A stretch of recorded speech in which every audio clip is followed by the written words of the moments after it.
After 23 days of competition, the fate of the 2019 FIDE World Cup will be decided today on tiebreaks between Ding Liren and Timur Radjabov.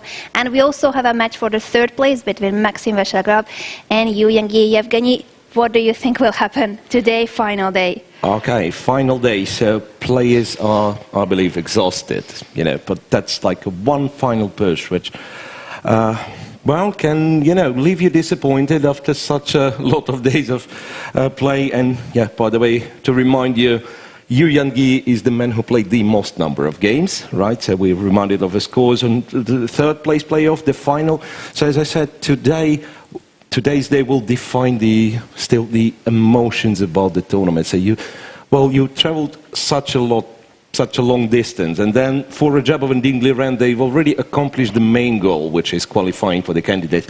But still, you never have enough, right? So if you would ask Radjabov before the final would start, he would say, "I don't care, I've reached my goal." But now, of course, after playing such a dramatic final, after coming back, of course he wants to win, as well as, of course, Ding Liren.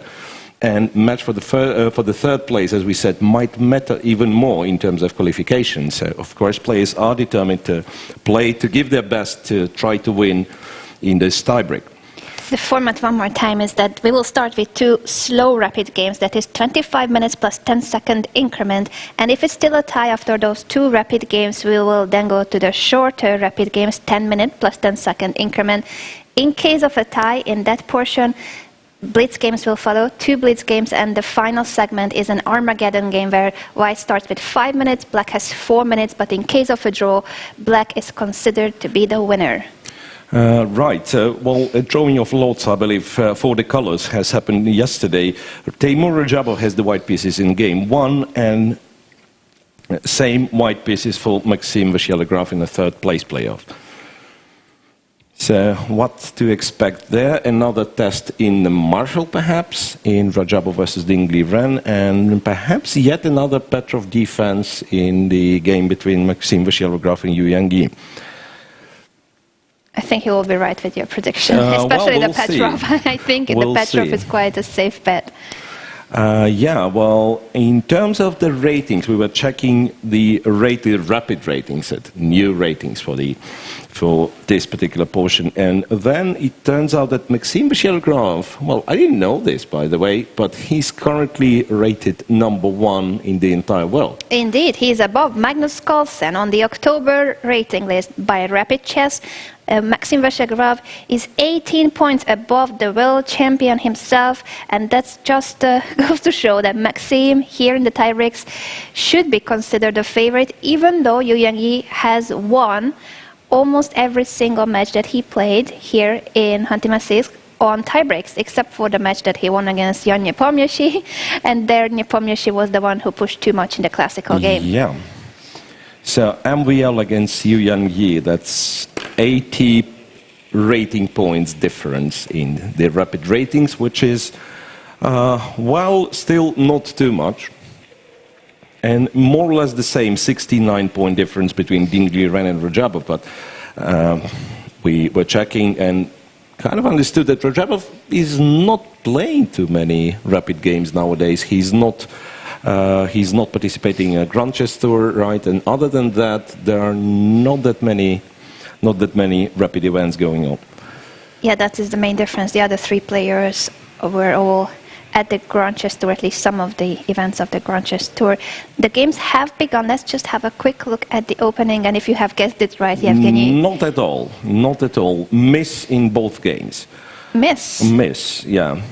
So one knight f3, a start by Timur Radjabov, so he doesn't believe in his ability of testing Ding Liren one more time.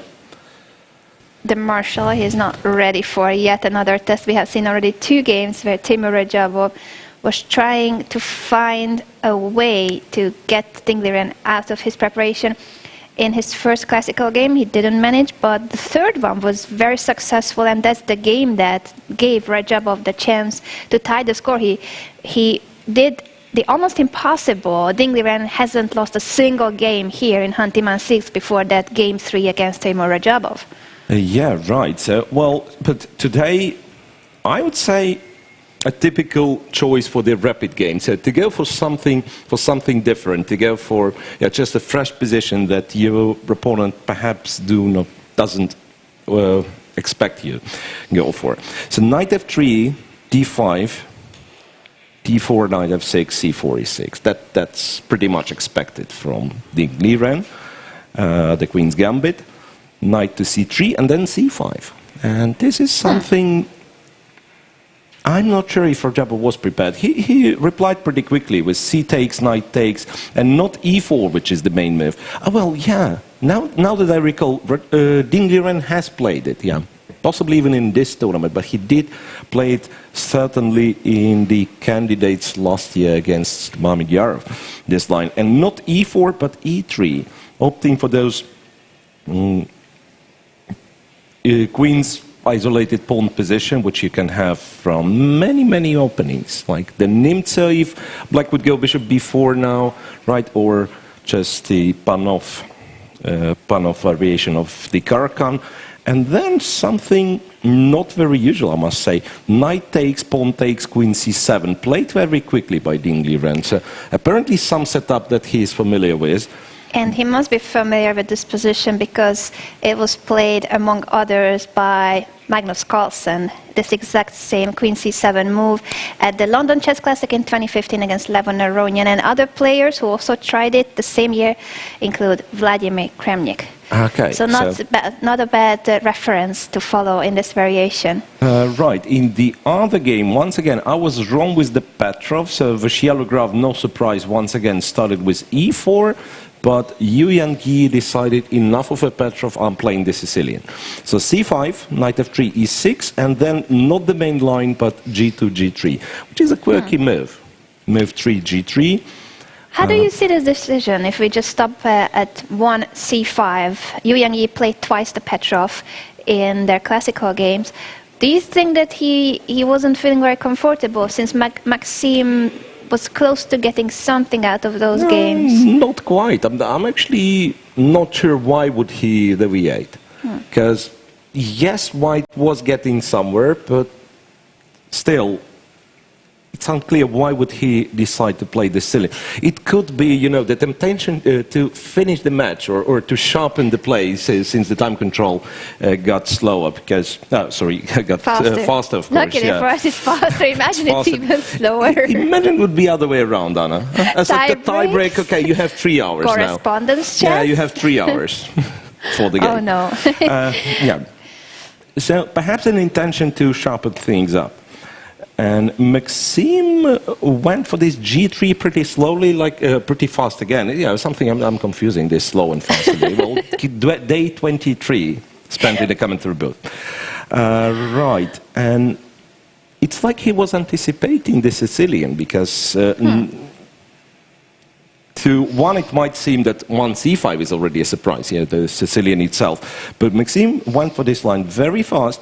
Knight f6, queen e2. That's a tricky line. I mean, I'm afraid I won't be able to explain all the tricks here. But yeah, just believe me that that's one of the principal lines for black. So knight to d5, castles. Black goes d6. Of course, undermines white's central pawn. Takes, and then the mysterious move rook to d1. Maxim himself had this variation with queen e2 a couple of times in recent years. One was against Alexander Grishuk in 2017. I'm curious until what move they followed any of those games. Ponomarev Caruana, Adam Swidler, a couple of games for these variations, but after the recent moves, I'm not sure we are still in those positions. Let me just quickly check it. Knight to c7.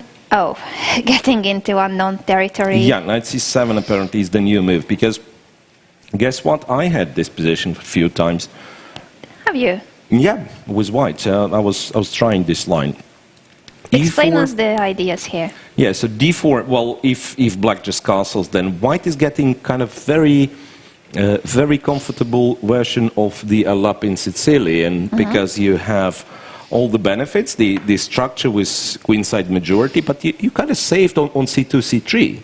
So you are threatening c4 in this very position. The bishop on g2 applies some pressure on the queen side. So white would be better after d4. Hence, knight c7, trying to stop d2, d4. Other people, I remember knight f6 was the move. Knight d4 is an interesting twist on this. Black can play knight d4, physically stopping d2, d4 move, but then white switches to some sort of Benoni setups with c2, c4, knight goes, whatever it is, knight f6, d2, d3, then bring the knight to d2. Very comfortable version of the Benoni structures, once again with bishop on g2, applying some pressure on the queen side. What do you think of this knight c7 move allowing d4? I thought it doesn't allow d4. I mean, that's why it was played, it seems, to stop d4, but Maxime says you're not actually stopping it. He claims that it didn't prevent it. Let's just then see the possibilities for black. So if Maxime insists on pushing d4, and he played it already, black takes on d4. Black's supposed to take on d4 with don't know what. It's like if the knight takes, I assume knights are getting swapped, and c3 perhaps? You know, it just looks like a very pleasant position for white. Could it be that knight c7 is just a bad move? I wouldn't be surprised because there's not a single game where knight c7 was played and Maxime played d4 very confidently. Now Yu Yang is thinking it must be that after the capture, white will win back the pawn with moves like c3, bishop e3. There's a pin on the d file.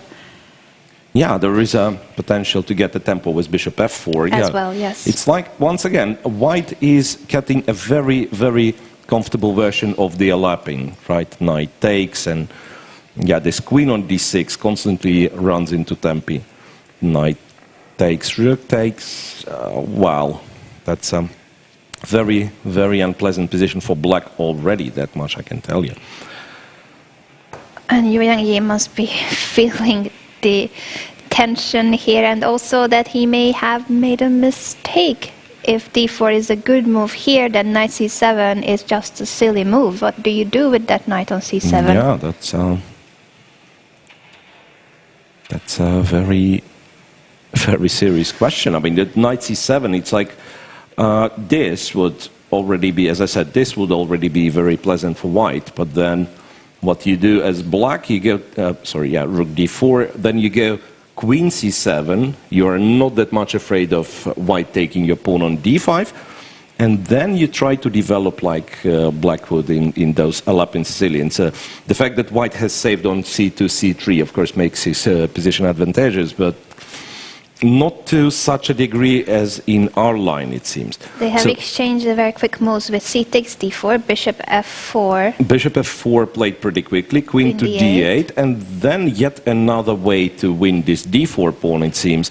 Knight to e5, so that if black captures, white perhaps wins on a spot. Black can't even capture like that, because g7 and knight on c7, this silly knight put on c7 is hanging. This is terrible. Yeah, it's like you can go there, queen takes, bishop f6, queen h6, but with this king in the center, I think it's just a terrible position for black.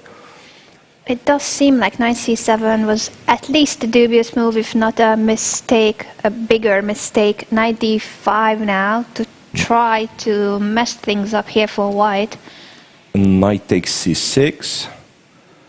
And that's a question. I mean, it does seem to be a critical position, because knight f4 would seem to be a nice intermediate move, because white cannot take on d8, e2 is hanging with a check. But after g4, b takes, turns out black just loses material. Bishop c6, and I would think for a rapid game, bishop d7, bishop a8, queen a8 could be some sort of a playable position, but problem is that after bishop d7 there is also rook d4, white wins the queen. I think without a queen, the fact that white's king is somewhat weakened is not that problematic.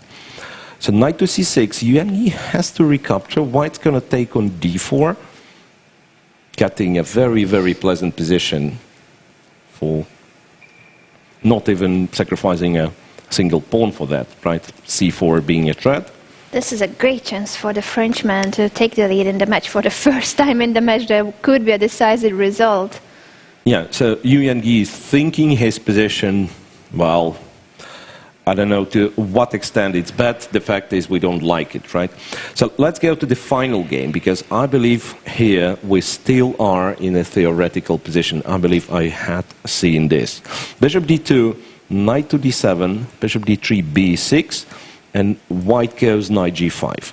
Immediately starting to create the threats to f7 pawn, and as well as those threats on the long diagonal.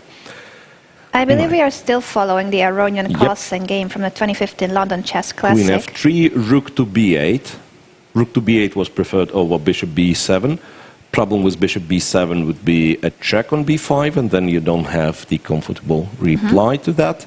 Therefore, rook b8, castle short, bishop to d6, queen h3, h7, h6, and white is thinking. And it is still, we are still following the footsteps of Levon Aronian, right? I believe so. Let me just double check that even after h6, queen h3, h6, indeed, the same position between Aronian and Carlsen. And after h6, white in that game played rook f to e1.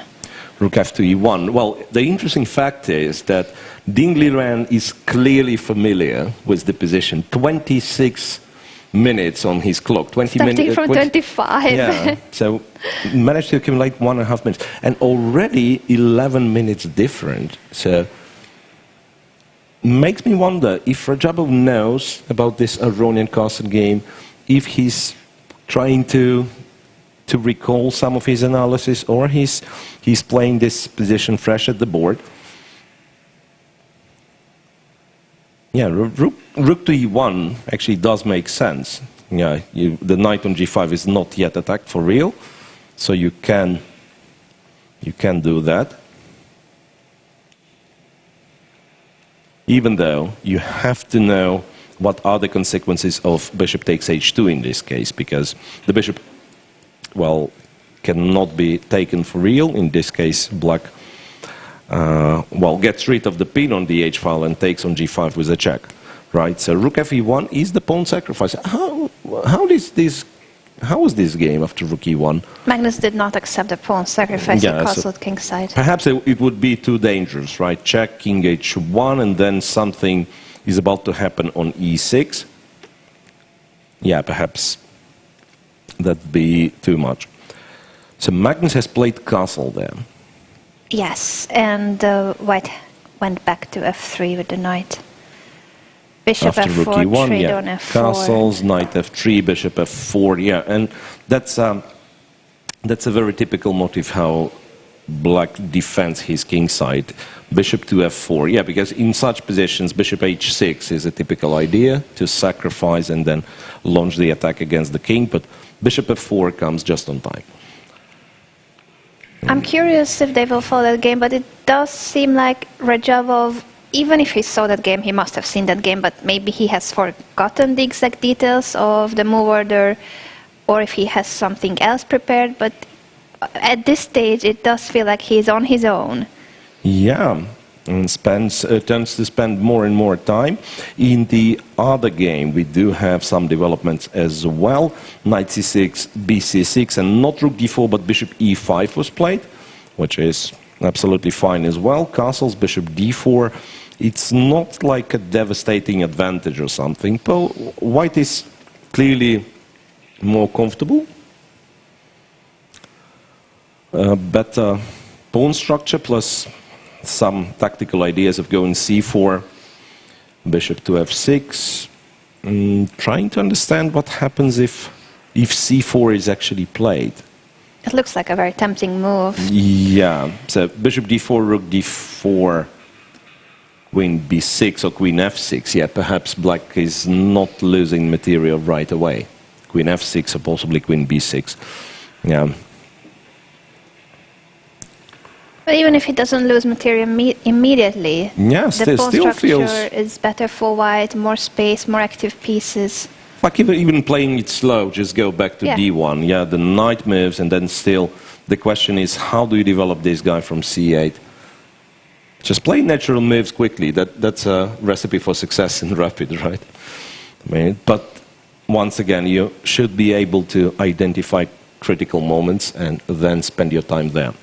very pleasant position for the Frenchman, the world number one by rapid rating. We remind you guys that he has more rating on the October list than Magnus Carlsen, and an 18-point difference in favor of the Frenchman. And here the third place can be really valuable because that will be taken into account for the wild card for the 2020 candidates tournament. Yeah, so I'm coming back to the final. Radjabov eventually made his move, which is knight f3 immediately, not including rook e1. What's the trick here? So it could be that castles is dangerous because of bishop h6. Wow, yes. It's hard to say because black has some sort of e5, e4 tricks, but I assume if black tries to take, then after queen h6, his position is super dangerous. Yeah, the knight is hanging, and white has potentially knight g5, so, well, this king is in a real danger. And if black wants to start with bishop f4? Yeah, I think black should do this. Black should play bishop f4, same as he would in this rook e1 castle short line from Magnus's game. Yeah, bishop f4, and typically it's a very solid position for black. And the more the feeling is like the more pieces you trade, the more favorable it becomes for black. So those hanging pawns, they tend to support the attack very well, right? The c3 and d4 pawns. So it would go c4, d5. That's typically how it works. And last pieces you have, those pawns are turning into a bit of a weakness. Well, Dingley Ren played another move, which is bishop to b7. It also makes sense to develop that bishop, but he's not worried about the e5, so rook fe1 now. Rook fe1, and now I'm curious, isn't it, well, a bit dangerous for black? Point being, once again, in case of a castle short, I'm worried about bishop h6. I would definitely be worried about that. Yeah. So if you want to prevent this, you should try to trade bishops first on f4. Yeah, but then bishop Does he have time for f4. it? Well... Oh, he takes an f3 Bishop instead. f3, yeah. So the problem with bishop f4, you know, Anna, could have been rook e6 sacrifice, or rather swap this first and then take on e6. Dingley is still playing extremely fast. It seems like this could still be his preparation. He has won a pawn, so what Radjabov played was another way of sacrificing a pawn. Bishop h2 check, king to f1, back to d6, and Radjabov goes for c3, c4. So for the pawn, he has a pair of bishops. Now those pawns are actually quite threatening, right? Some d5 is the threat in this position. Plus, in case of a castle short, first of all, white can win the pawn immediately. Or, if he's not satisfied with that, I don't know, why wouldn't you be satisfied with that? The fact that the h-pawn is missing might not be such a terrible thing for white, because g3, king g2, rook h1 could be another way, or g4. G4 could be G4, G5. I like that idea. Could be an idea. I like it. Yeah, but I believe you just take on H6 and then it's. So you get the pawn back and the attack goes on. This could become a really sharp attacking position for the price of a pawn. So Radjabov has, on purpose, given up the H2 pawn, but with this he takes the initiative. The black king is still in the middle of the board, and finally Dingley also started spending some time. Yeah, right, because he has to find the comfortable reaction to this c3, c4, if such exists in the position. Because really, castle is not comfortable. A move like king f8, sidestepping the e file, so d5 is not a disaster immediately. It's an awkward move, nevertheless, and then you would think, okay, white has, well, a strong center, the pair of bishops, for a price of a pawn. So, well, in this case, with king on f8, I really like white's position. So it's a question if Dean has a move right here, but I don't see it. Some try of, queen b7, d5 is an issue, right? d5, e5, though. Could be that d5 is not that much of a threat, but still, black has to make a move, in the first place. Not sure what kind of move he has. So if he would like to castle kingside, because that would be ideal, but right now it doesn't work because of bishop h6, how can he prepare castle kingside? Well, that's a great suggestion. h6, h5 could be an idea. I mean, first of all, I'm moving the pawn away so it's no longer hanging on h6. But not only that, Knight g4. to support knight g4, and this is the way to underline that white doesn't have the h3 the h pawn, right? Yeah, because how do you find with knight g4? You go with 3. I like the idea of h5, knight g4. That would suddenly be an attack for black. Yeah, and it be... Remember this discussion was the alpha zero moves with this side, well, with rook pawns, so that'd be yet another alpha zero solution. Alpha Ding thinking in this moment, will he make another alpha zero move? We shall see. Yeah, right. In the other game, I'm somewhat surprised with Miroshnichenko's decision. If we can switch back to this one, once again, almost twice as much time for Maxim Miroshnichenko against Evgeny. After bishop f6, though, he decided not to go for c4, but to start with queen to d2. Bishop takes, and queen to b6 was the reaction. So once again, white is practically always better in such positions, thanks to a better pawn structure. But the fact that queens might come off the board maybe is a concern. Do you think it's a concern? Yeah. Well, I don't see the way to keep the queens on the board in a comfortable way. I know, well, c4 is played, so he says, I don't care. Yeah, c4, you want to take. Maxime with over 8 minutes of time advantage and a very pleasant position. This is a great chance for the Frenchman, the world #1 by rating on the rapid list in October. He is here to try to get the 3rd spot at the World Cup, and with that a potential wildcard for the candidates tournament. And guess what? Ding has played h6, h5. Oh, yeah. Alpha Ding. So we go back to this one again. Identical time situation, 10 minutes in favor of Ding Diren, and he just played h5. So turns out d5 is not such a disaster, right? So e5 perhaps is the answer there. So then keeping the blockade on the dark squares, potentially putting the knight on g4, going g6, and even f5.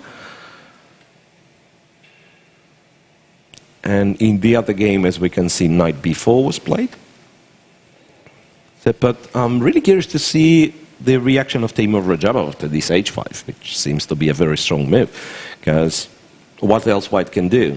d5, e5 is, well, double H to say the very least. And a move like bishop g5, I suspect Ding is planning to play knight to g4, threatening a little check on h2. A little check. Yeah. And it's rather uncomfortable for white all of a sudden. Unless, wait a sec, unless white has this. Oh, counter little check. Yeah, check on g6. Oh, it's getting pretty messy there. King d7. And that's the moment where you make, a quiet move like d5, but knight h2 is always there. So perhaps...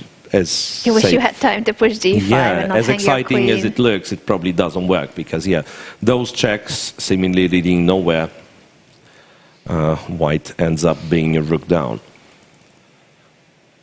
Queen Exciting back position. to h3, Anna. Queen back to h3, so targeting this once again. Knight g4, perhaps he's ready to play f3 just to kick the knight back.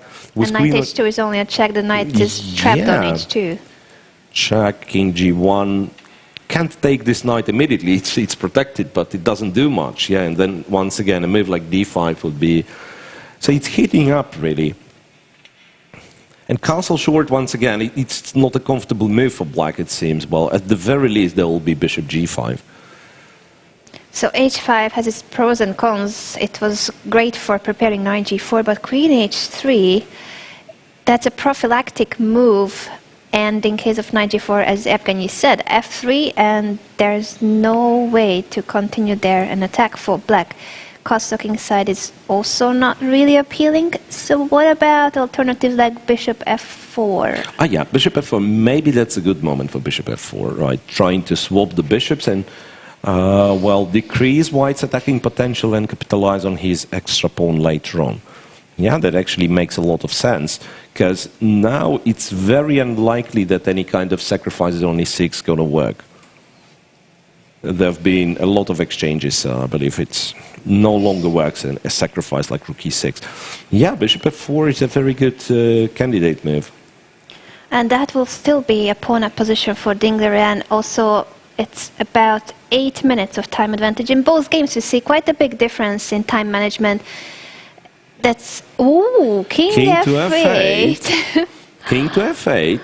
Well, makes sense. King to f8 to prepare g6, king g7. So sometimes when castle short is too dangerous, that something's happening on the h-file, that's the way how black kind of artificially castles. So king f8 seems to be an awkward move, but yeah, then g6 and, you know, g6, king g7 at some point. It's still not that simple, especially if white will try to go bishop g5, but maybe that's when black will try to trade with bishop maybe f4. Then bishop f4 makes more sense. And he wouldn't be afraid of bishop takes f6, doubling the pawns. King f8, I was told, was, well, the computer is changing evaluation, so we have the guy who is checking the stuff with the computer. King f8 is, well, appears to be one of the top choices. So despite looking a strange move, yeah, but King f8 is one of the strongest moves. There was a really funny line over there instead of King f8. So he could have played this, d5, knight g4, d6, bishop g3. That's the line computer was debating. Okay, nobody's gonna play like that. It's just just to illustrate how complex and how rich the position is. So, well, basically, kind of trying to shut down the queen and then win one of the bishops on the d file. So luckily, they are not yet playing like computers. King f8, rook a to b1, calm, relaxed move, while maybe keeping in mind rook lift to b5, perhaps looking at c4, c5 break at some point. Trying to play a useful move, yeah, that's okay.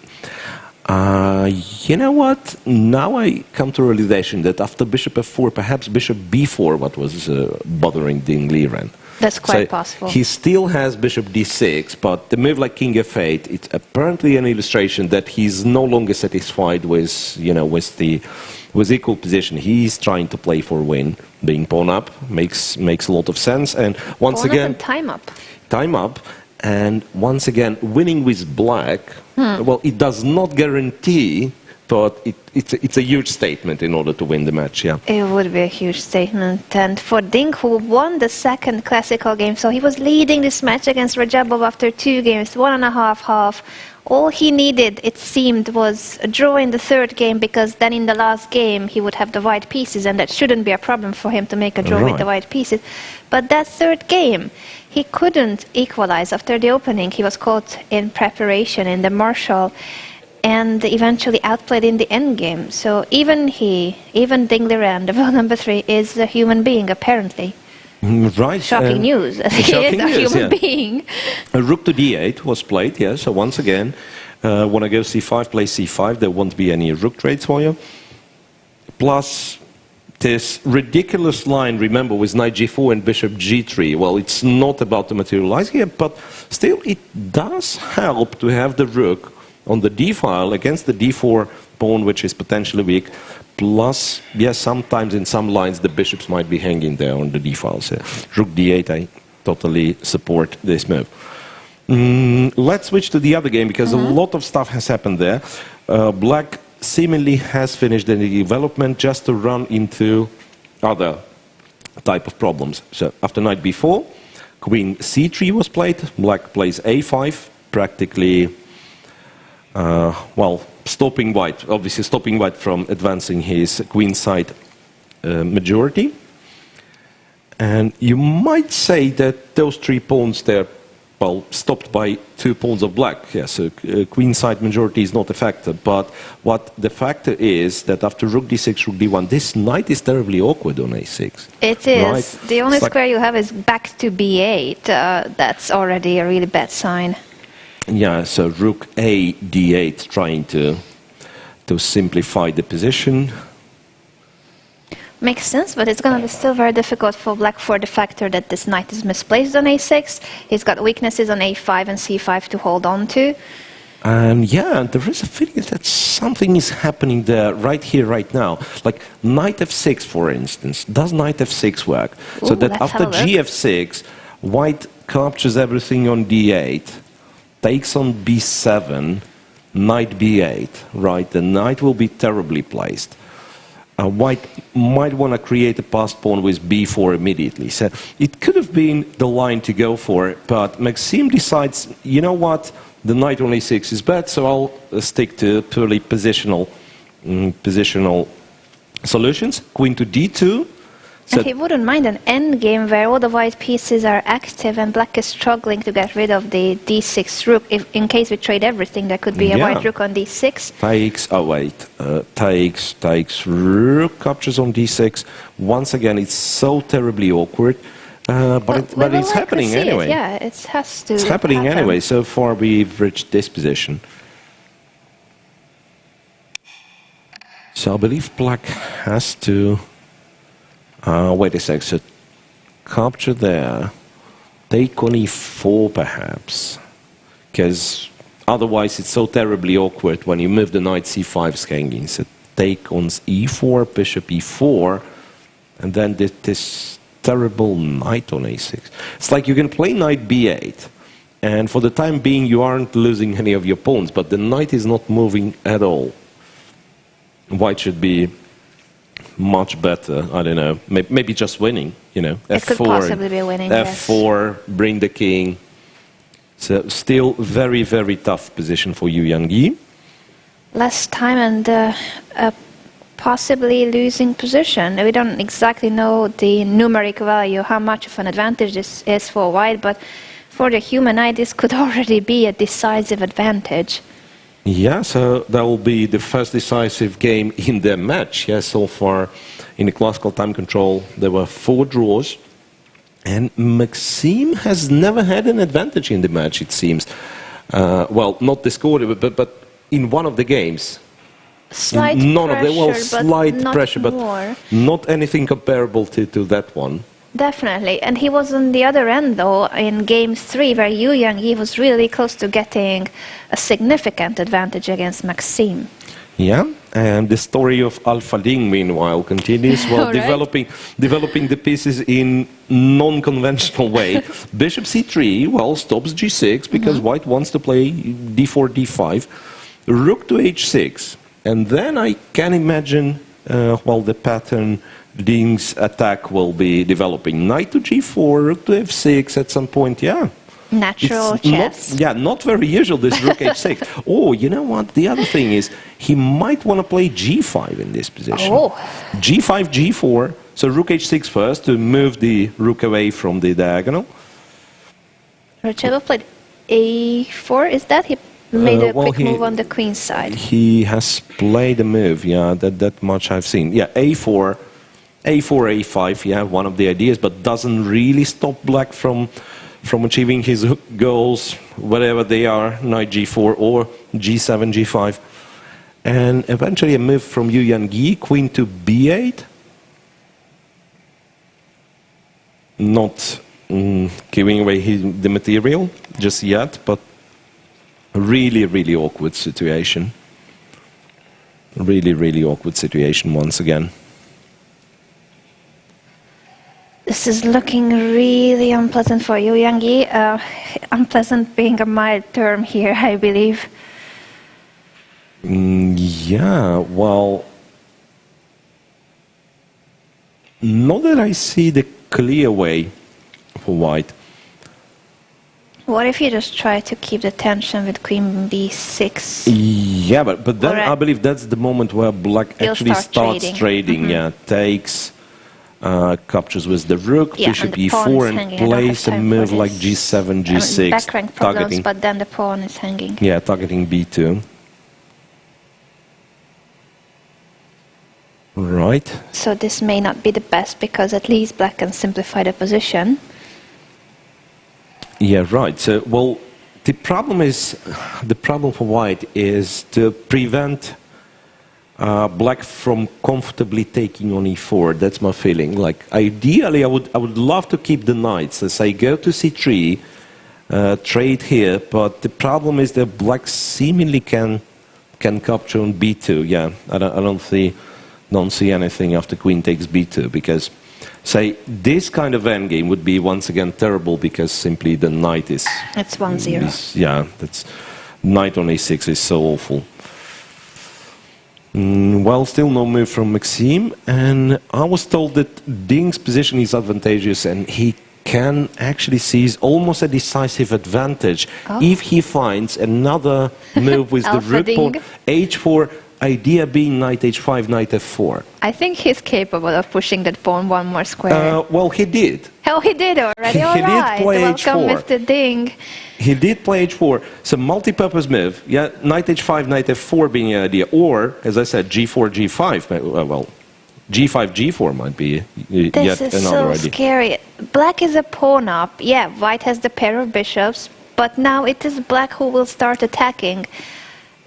g5, g4, or knight h5, knight f4 both look really tempting for black, pointing out that the queen on h3 is misplaced, and the white king can also get into trouble.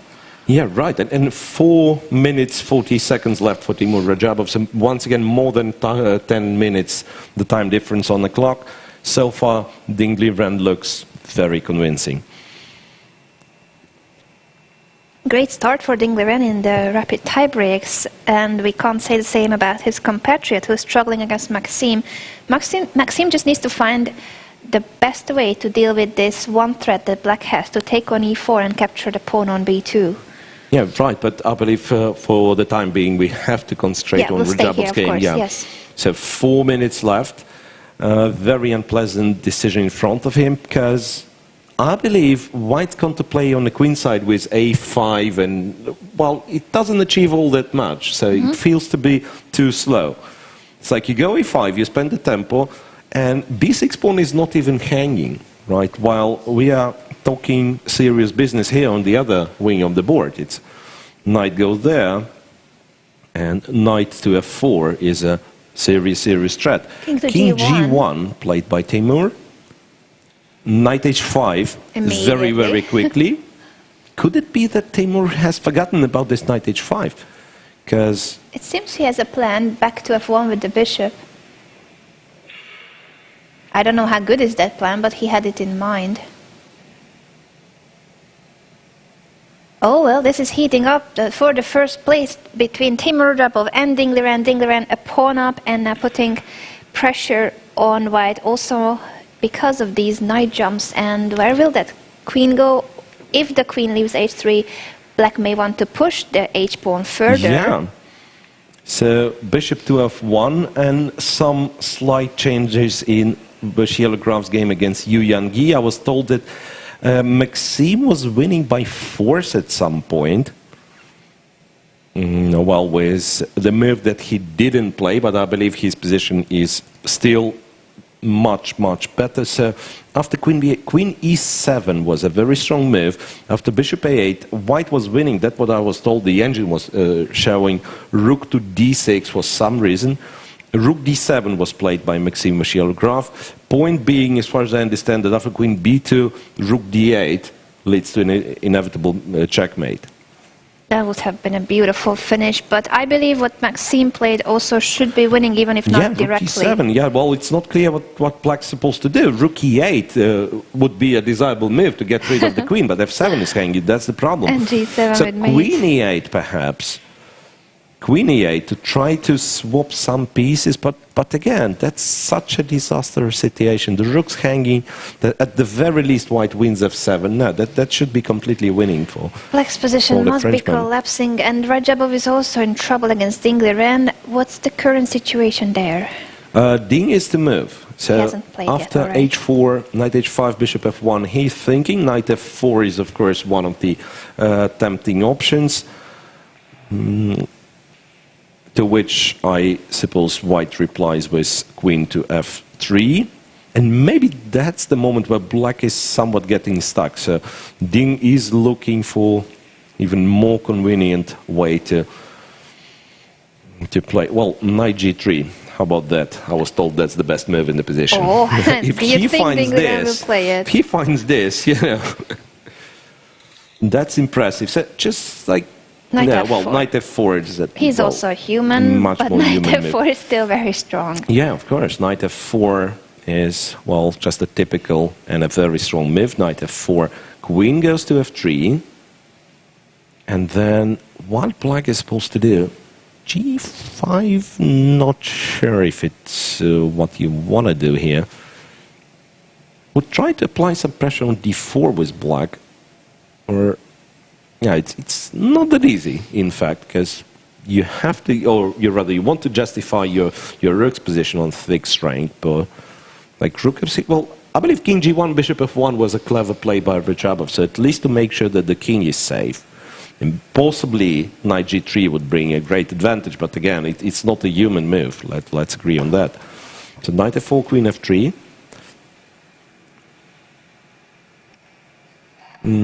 Oh, well, technically f5 followed by g5, g4.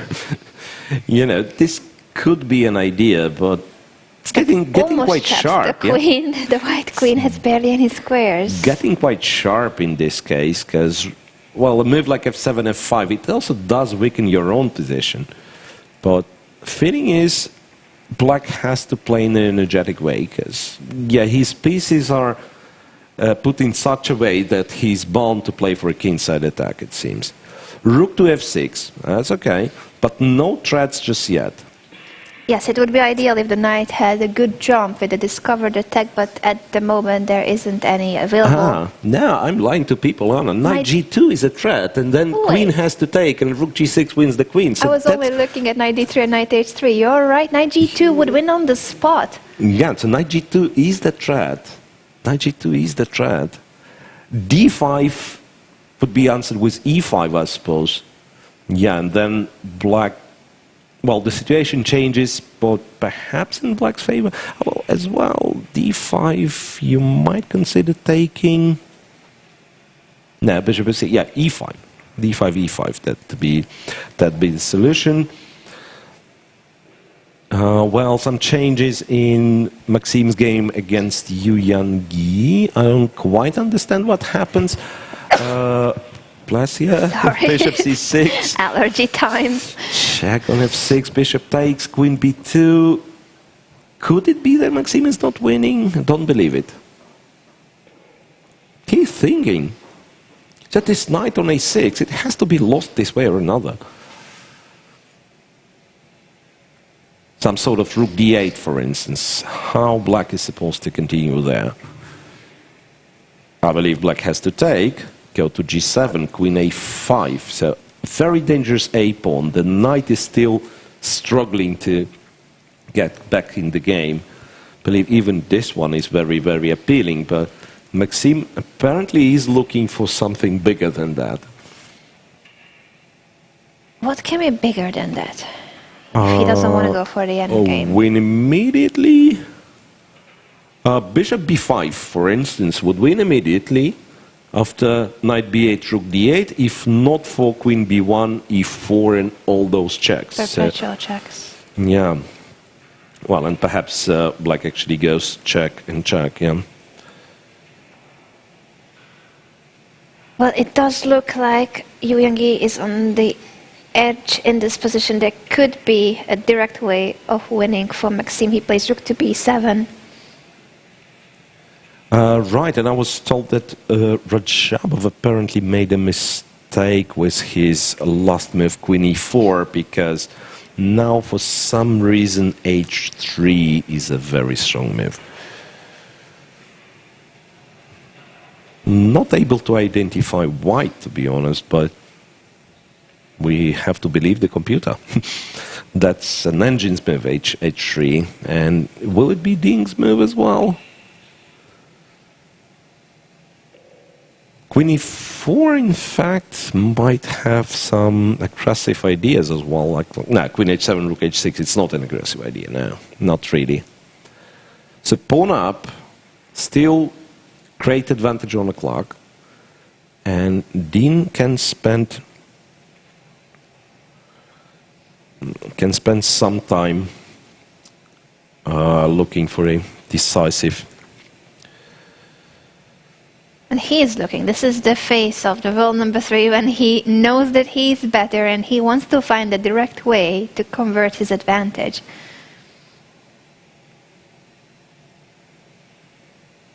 So knight back to g6. That doesn't look like a decisive way.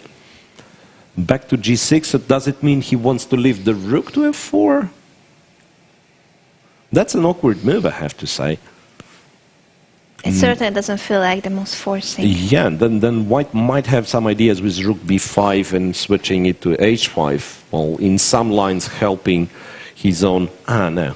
Yeah, like helping his own king to be defended, or even having some aggressive intentions. Knight g6, now I realize, is the threat of giving a check on h2 and taking the f2 pawn.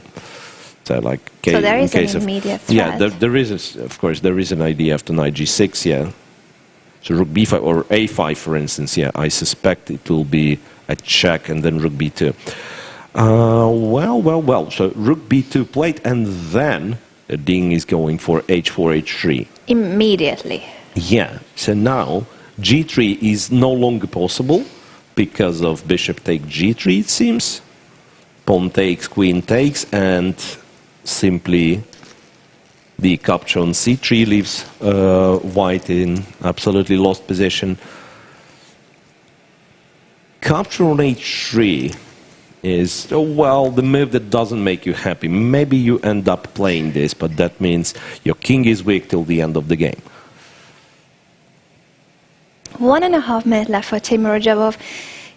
He impressed us a lot in game 3 by psychologically being ready to come back in this match. We thought that it could have been a turning point. Game 2 seemed like Ding Liren was already on his way to claim the title, but the other grandmaster fought back in game 3. That was really impressive, but today, in the first rapid game with the white pieces... That's a very tough position for him, yeah. Yeah, only a minute left, and he is under the attack of Ding 0, Alpha Ding. You guys have given him so many nicknames, but Ding Liren seems to be the clear favorite, at least in today's tiebreak. So g takes, rook to f4, move with the tempo, driving the queen away, then knight h4, knight f3 becomes an idea. While now black's attack looks very, very serious. Maxime, interestingly, is still struggling to win, and I'm no longer sure if he's winning at all, to be honest. So just quickly an update on Maxime's game against Yu Yang-yi. Looked very promising, but now black is a pawn up. The knight on b8, I understand, is still not moving, but, you know, an active queen, maybe Nothing black direct. will survive. I think we should switch back to this Yeah, game, of course, because back to it may Rajabov. be soon and over. And look at the move, queen to h1. For some reason, he feels that it's important to control the long diagonal, I believe. Knight h4, rook to e3. Queen h1 was also moved by Alpha Zero, but not when you're under such attack. So Alpha Zero played that for attacking purposes and maneuvering, not because the house is on fire. Rook f3, how about rook f3? Ooh, rook f3. Rook takes and bishop h2. And black is winning. I mean, that would be a nice combination. Yeah, I'm not sure if we have a threat after rook f3, though. Yeah, of course, that's a nice combination on a surface if white cooperates to full degree by taking the rook. So rook f3, but yeah, looks like an interesting tactical move to try. Rook f3 threatening bishop f4. I will force you to take the rook and then still go bishop h1. It also blocks the queen there on h1. So it might be an interesting try. And the time situation as well, of course, it's clearly in Ding's favor. Still 8.5 minutes left for the world number 3. On the rapid rating list, Dingeran is only world number 5, still a rating of above 2800. We have already mentioned that it's Maxim Vachier-Lagrave who is the number 1 player in the world on the rapid rating list. He's 18 points above Magnus Carlsen. Right, and Maxim seemingly does make progress. He has won back the pawn and seemingly is winning the other one. In this position we have on the board, I was informed that the easiest way, well, so it was not a mistake when we called that thing is probably winning, so the easiest way, according to, once again, the Silicon Mind, is rook f6 and then bring it perhaps back to g6. Yeah, so rook f6 is seemingly winning. Rook f5, which was more or less the same idea, I suspect. It's just rook g5 is a very serious strat. This could be the end of the game. How do you prevent all the threats? 40 seconds left for Tim. Less than 40. Actually, I'm just looking at the real clock. Yeah, 30 seconds 30 left. seconds left. And not only that, but not that many moves left. Rook g5 would win on the spot. So it's like you move the bishop after a check, you go to f1. It's such a terrible position.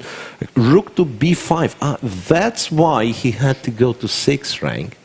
So he seemingly has forgotten about this 5th rank.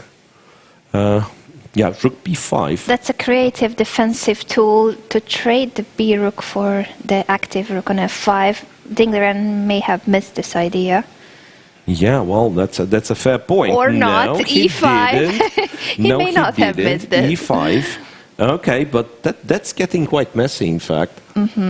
Not that white can hope to, to survive there with queen on h1. I mean, typically, if any kind of complications start and your pieces are like queen on h1, clearly nothing works for you. 3 seconds left, c5. Oof. But this should be losing. No?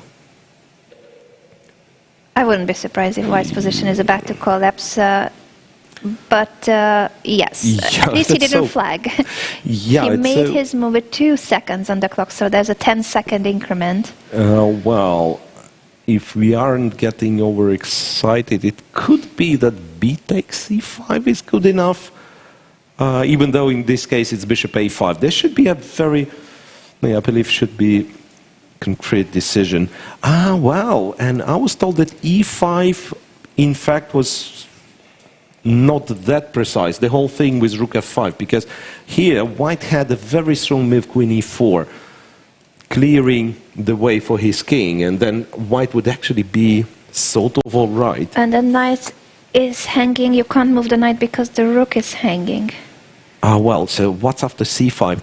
Can black capture then? Not really. Then white takes on d6, steel guards against rook g5. So rook g5 check first. That's my feeling. Rook g5 check first. Rook to g3. Then take on g3. Take on d4. But then white's a piece up, right? He captures on d6, captures on h4. It's an absolutely unclear position, it seems. I mean, of course, black can't lose it because he always has the perpetual, but is he winning? I'm not sure. Is this the best he has? Let's see the alternative. Yeah. 5 minutes left. Meanwhile, Maxim Vachier-Lagrave is seemingly completely winning. Maybe we have a chance. While Ding is searching for the best way to navigate those complications, maybe we have to show Maxim's position because the game is about to be over. Rook c6, rook b8, bishop h5, attacking f7, and after queen e4, a rook sacrifice. Well, a simple king h2. If you take the rook, I suspect it's checkmate by force after queen f6. So Evgeny has played rook f8, but after rook a6, he's just a piece down, and I believe that'll be it. He should be resigning soon. That's a hopeless position. Piece down and no attack. Well, what? Queen f5, attacking both the pawn and the bishop. King g2, queen takes h5, rook e6. Maxim says, I don't want to have any chance of missing the perpetual from my opponent. I will return the piece back. Still 2 pawns up. 2 pawns up, very weak king, 1 minute left. Still no move from Dingley Ren, by the way, so we can stay with this game for a little bit. Okay, so it isn't a piece up anymore, but the position should still be winning pretty easily for white. Yeah, I believe it's just completely winning. Rook e4 and then to f4 is a classy move. So 2 extra pawns, they are passed pawns, and white's attack on the king side ties down black's pieces to the defense. This is completely winning. Well, it turns out that rook a6 was a little bit imprecise because rook c8 was winning completely. That's like just like another simple move. Force the rook away, and then a checkmate at some point. But that's okay. That's okay. White is still completely winning after rook e4. Still no move for Dingley Ren though. That's concerning. Yeah, will it be one of those miracles where we said no chance for Timur Rajab, and all of a sudden he's going to escape? Yeah, we'll wait for Dingley Ren to make a move and then immediately switch to this game. Meanwhile, h5, rook f4, the moves are coming, but I don't see black getting any chance in this game. I see our chat getting excited about the possibilities of Rajabov, and if he makes a comeback, I agree with you guys that it would be almost doing the impossible once again. He did it in game 3. He won that game. He tied the score. And if he manages to survive this game with the help of Dink, who of course had to make some imprecise move to not convert that position, but if he survives this game, if it's a draw, anything will be possible again in these tie breaks. Queen e4. So merciless Maxim Vasyelogrov wants the rook endgame. Possibly only 1 pawn down, but still it'd be enough. Takes, so an exchange on e4 happens. Well, it will be 2 pawns up, in fact, because I thought after rook e8, white might want to give away one of his pawns, but he won't. Rook e3 and then rook c3. So rook c8 is played. Still no move by Dingley Ren. Yeah. Timur Houdini, now we also have a new nickname for Rajabov. I agree, in order to. Timur Houdini versus Alpha Ding. Is there any chance for black? Not really, right? White just moves the king forward. There isn't a single chance. It's like, I believe without an a3 pawn it would be winning, because white has such motive. Put the rook on f4, guard all of your pawns, and then bring the king. So the game technically is still in progress, but not much is happening. So I suggest we switch to the final game, where Ding's time is actually down to 2 minutes only after c5. He has played bishop e7, which is not the first move you're considering. That actually feels quite an awkward move to make. Queen e4 played by Rajabov on 20 seconds. 20 seconds left, and the position is, well, the evaluation is messy, unclear. I don't care what engine says, but on those seconds, like, anything can happen. I agree. Once again, chances for Timur Rajabov, who made a move after bishop e7, which was Queen e4. Queen e4. And what we know that instead of c5, Queen e4 was a strong move, so I suspect the inclusion of c5, bishop e7, Queen e4 shouldn't be all that bad as well. Can he turn the tables and not only survive this game, but even win it? That would be an absolute miracle. Rook f4, allowing queen h7. Oh, which will be a threat of mating one. Yeah, that's a dangerous move, in fact. Although after queen h7, knight g6 prevents the mate, and I threaten to win your queen. Yeah, but rook e5. Rook e5, and then, yeah, that's quite messy. So, well, wait, the queen is hanging, but now the other queen is hanging too. C takes b6. C takes b6, what's that? Why would you need to take cb6? cb6, ab6. Now, in some lines, this bishop on c3 might be hanging. Now queen to h7, yes, threatening mate in 1. Well. Knight g6 is a must, and then he's going to take on e5. Knight g6. Rook b5 take e5. Wow. And that's why he needed c takes b6. Rook b5 takes e5. Threatening rook h5. Isn't white just like winning? I feel like it could have been the complete turn of tables, and it's now white who may be winning here. What an incredible story for the other grandmaster. Rook h4 only move. Rook to h5. Trade on h5. White is up a pawn and 2 bishops, and his king is safe. plus he's still attacking. What has happened to Dingleren's position? And look, the time on the clock, it's no longer any advantage. Well, 20 seconds, but it's nowhere near as dramatic as it was.